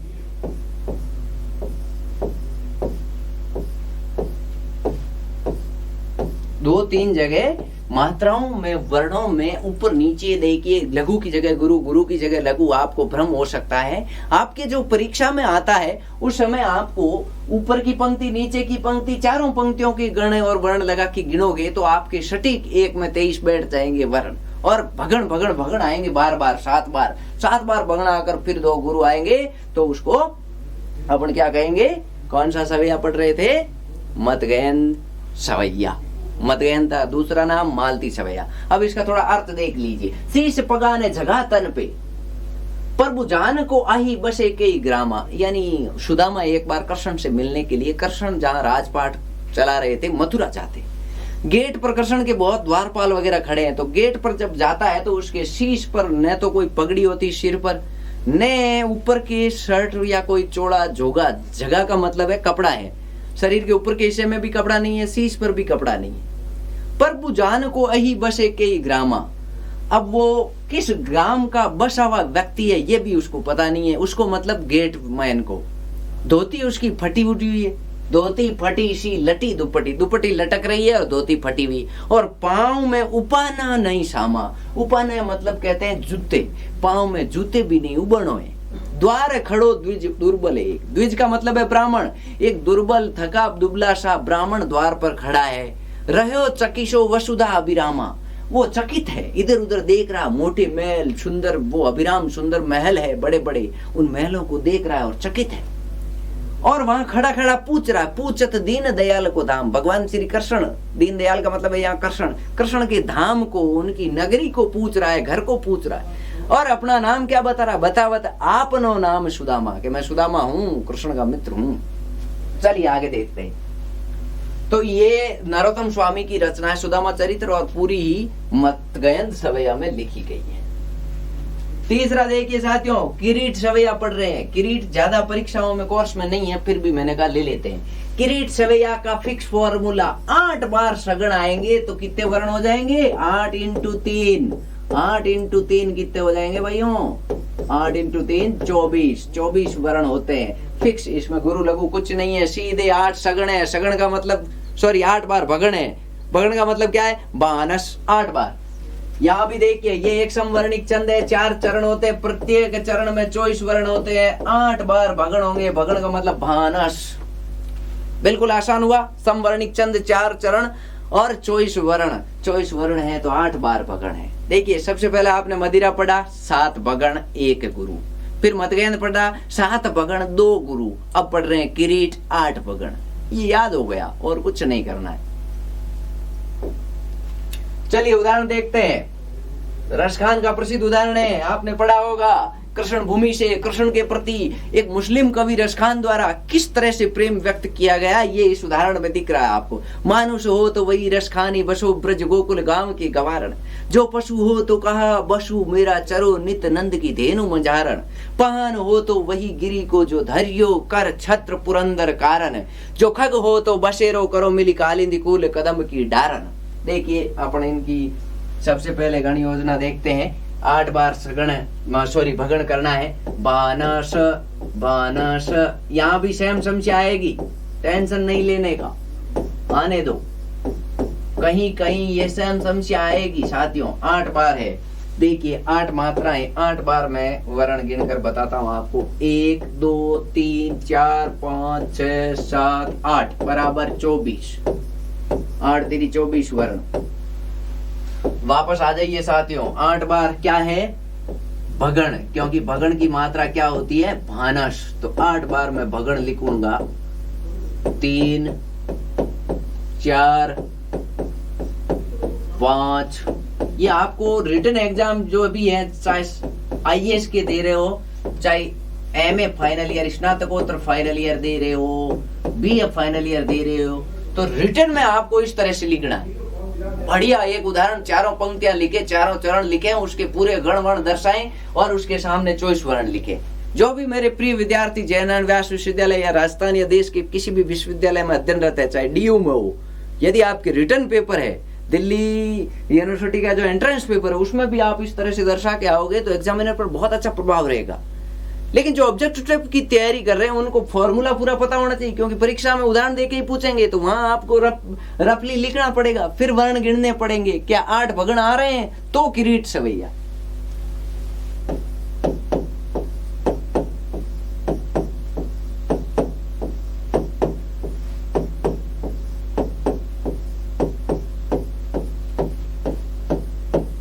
देखिए 8 बार फॉर्मूला देखें आप, किस तरह से मेहनत है। अपन यदि अब चाहें तो क्या अपन कर पाएंगे? बहुत बिरले ही हैं। अब तो छंद मुक्त रचनाओं की बाढ़ सी आ गई है।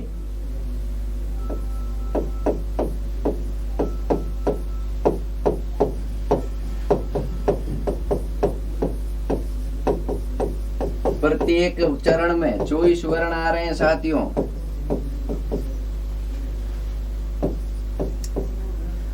गुरु लघु लघु, गुरु लघु लघु, गुरु लघु लघु। यहाँ भी देखिए समस्या आ रही है, रो लिखा हुआ है। रो की मात्रा तो एक होनी चाहिए, लघु, लेकिन गुरु दिखेगी। आपको कहीं कहीं ऐसी समस्या मिल सकती है।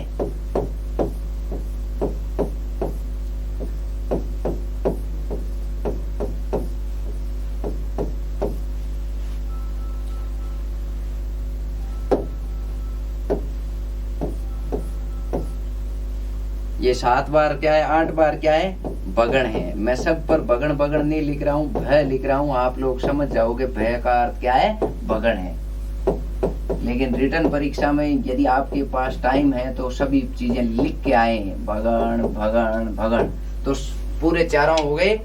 अब देखिए रसखान कृष्ण भूमि के प्रति अपना प्रेम दर्शा रहे हैं, और प्रेम दर्शाते हुए वो कह रहे हैं, वो कामना प्रकट कर रहे हैं कि मुझे यदि दोबारा मनुष्य जीवन मिले, मानुष हो तो वही रसखानी बसो ब्रज गोकुल गांव के ग्वार। यदि मुझे दोबारा मनुष्य जीवन मिले तो मैं गोकुल गांव के ग्वारों के बीच में, ग्वाल है जो गायां चराते हैं गोकुल गांव के, उनके बीच में मुझे दोबारा जन्म मिलना है तो वहीं मिले मनुष्य के रूप में। और यदि मुझे दोबारा जन्म पशु के रूप में मिले तो मैं कहां पर? नंद बाबा की गायों के बीच में मैं चरूं। यदि पशु के रूप में मुझे जन्म दे तो नंद बाबा की गायां हैं, उन गायों के साथ में मेरा बसेरा हो, वहां मैं चरूं, घास चरूं का मतलब खाऊं। यदि मुझे पत्थर के रूप में जन्म मिले, पहान हो तो वही गिरी को, उस पर्वत का पत्थर मिले मुझे, पत्थर के रूप में यदि मुझे बना दिया जाए तो उस पत्थर के रूप में मुझे जन्म दिया जाए जो भगवान श्री कृष्ण ने पुरंदर कारण यानी अपने हाथ पर छत्र धारण किया था, गोवर्धन पर्वत का पत्थर। और यदि मुझे पक्षी के रूप में जन्म मिले तो बसेरो करो मिली कालिंदी कूल कदम की डाल। कालिंदी यानी यमुना नदी, यमुना नदी के किनारे कदम के जो वृक्ष है वहां पर मेरा बसेरा हो। यदि मुझे खग यानी पक्षी के रूप में जन्म मिल जाए तो पक्षी के रूप में मैं यमुना नदी के किनारे कदम के जो वृक्ष है उन पर मेरा बसेरा हो। तो बिल्कुल साथियों, तीसरा हमने पढ़ लिया किरीट। तो भगण के आधार पर 3 प्रचलित भेद थे, तीनों बता दिए, मदिरा, मतगयंद और किरीट। मतगयंद के 2 नाम है, मालती। मदिरा में 22, मतगयंद में 23, किरीट में 24। इतने ही पढ़ना है। अब सीधा अपन पढ़ेंगे लास्ट जो मोस्ट है, दुर्मिल सवैया। सवैया का अंतिम भेद जो परीक्षाओं में पूछा जाता है वही बता रहा हूं। दुर्मिल का दूसरा नाम क्या है? चंद्रकला। चंद्रकांता नहीं है, चंद्रकला। वर्ण कितने होते हैं? 8 बार सगण है, 24 वर्ण है। अभी पढ़ा किरीट 8 बार भगण था, यहाँ है सगण। सगण का मतलब क्या है? सगण का मतलब है स ल गा, अर्थात लघु लघु गुरु। और वहां था गुरु लघु लघु। भगण में होता है गुरु लघु लघु और यहाँ है लघु लघु गुरु। ये एक समवर्णिक छंद है। इसमें भी कितने चरण होते हैं? 4 चरण होते हैं। प्रत्येक चरण में कितने वर्ण होते हैं? 24 वर्ण। प्रत्येक चरण में कितने हैं? 8 सगुण, 8 बार सगुण आएंगे। चलिए साथियों, 8 बार सगुण उदाहरण देके क्रम से याद हो गया। दुर्मिल सवैया,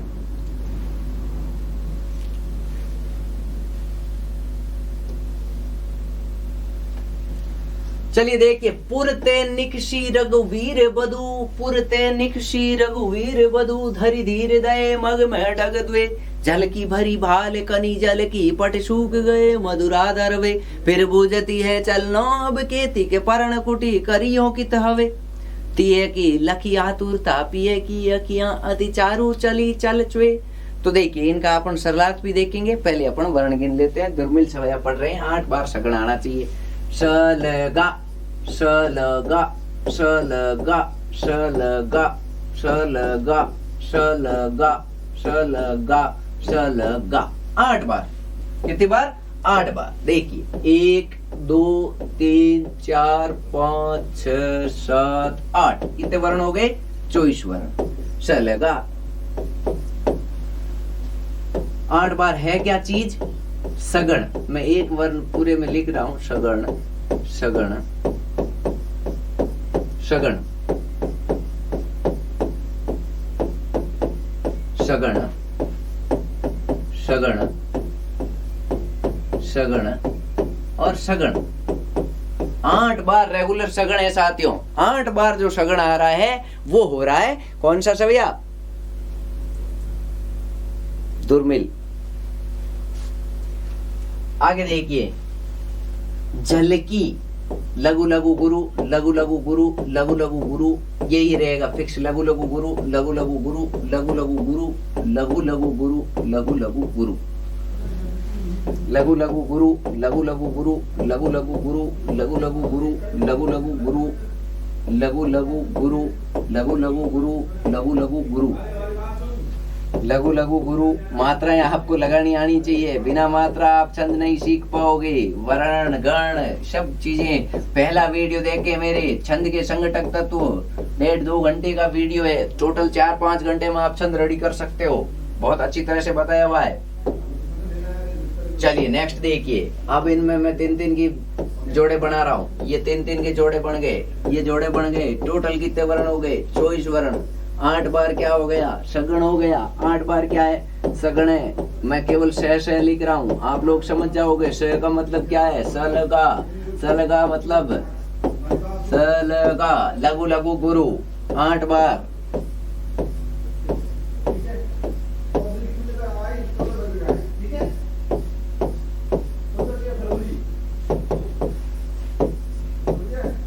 चौबीस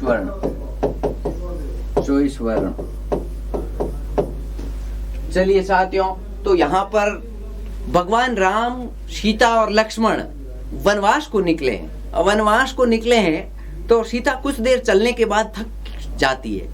पैदल है, महारानी है, राज परिवार में रही हुई है, ज्यादा पैदल चलने का काम नहीं पड़ा, इसलिए सीता थक गई है। तो पुर ते निकषी रघुवीर वधु। पुर का मतलब है नगर ते, यानी अयोध्या नगरी से रघुवीर की वधु सीता धीरे धीरे निकली है।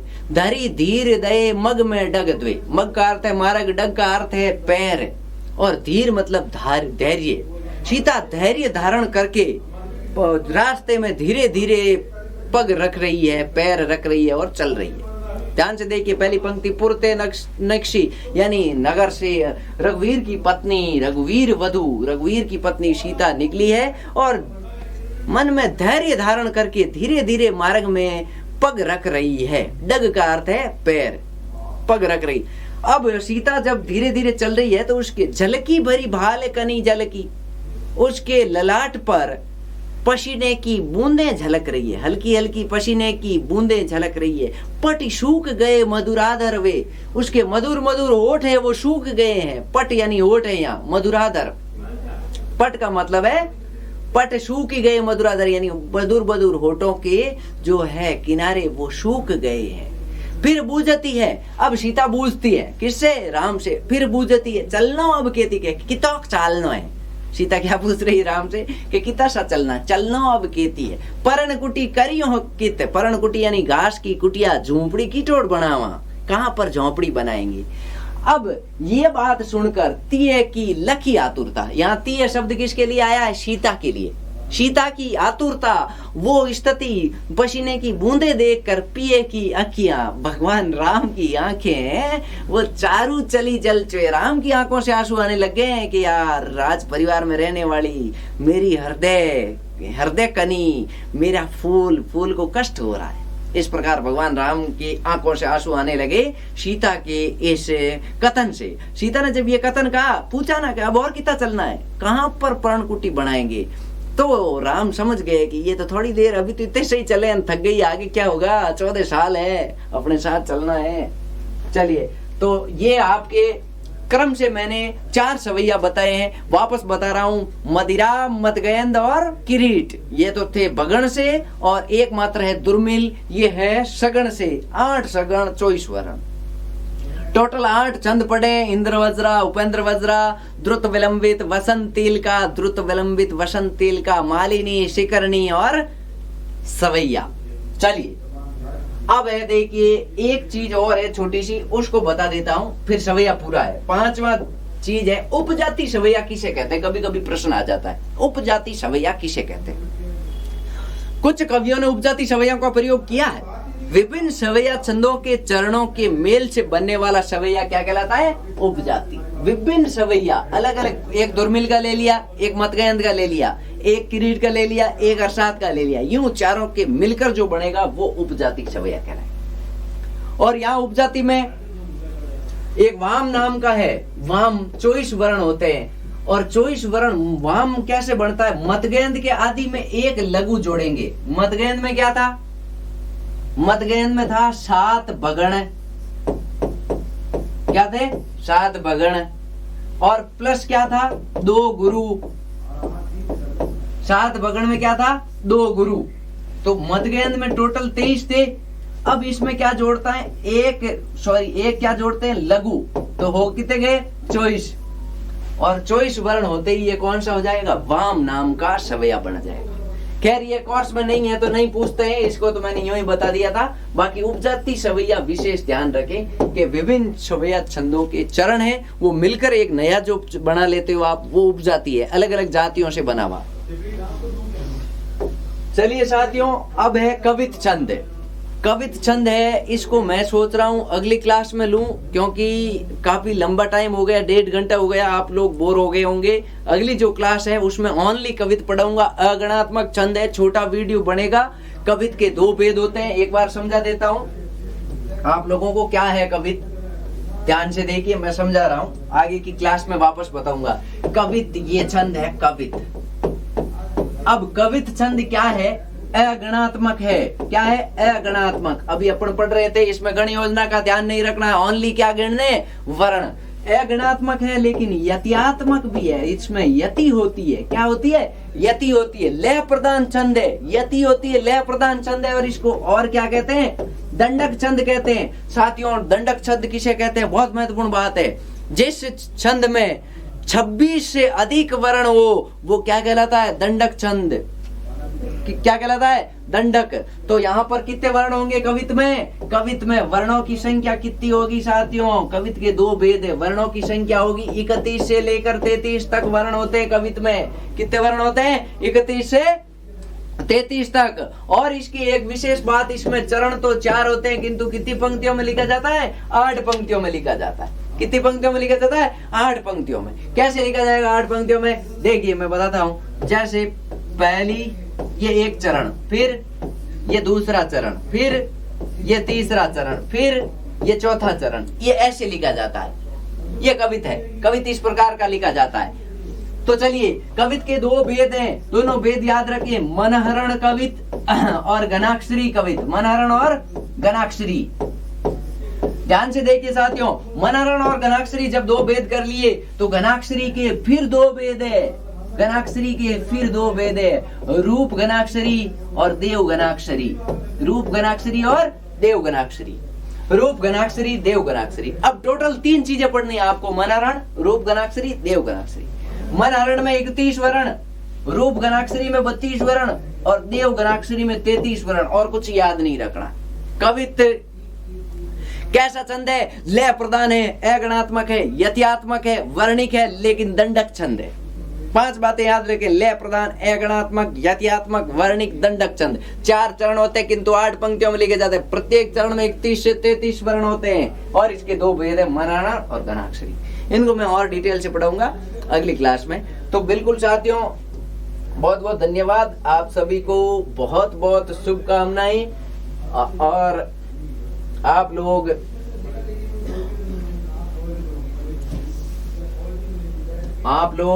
इस वीडियो को अधिक से अधिक शेयर करें और आपसे निवेदन है कि आप जितने भी स्टूडेंट हैं उन तक ये पहुंचाने का प्रयास करें। अगली क्लास जो भी होगी छंद की, उसमें मैं कवित छंद पढ़ाऊंगा, उसके बाद अलंकार है। तो काव्य शास्त्र के लगभग सभी टॉपिक है जो आपको देखने को मिलेंगे। मैं डॉक्टर बैराराम बेनीवाल जोधपुर से हूँ। बहुत बहुत धन्यवाद।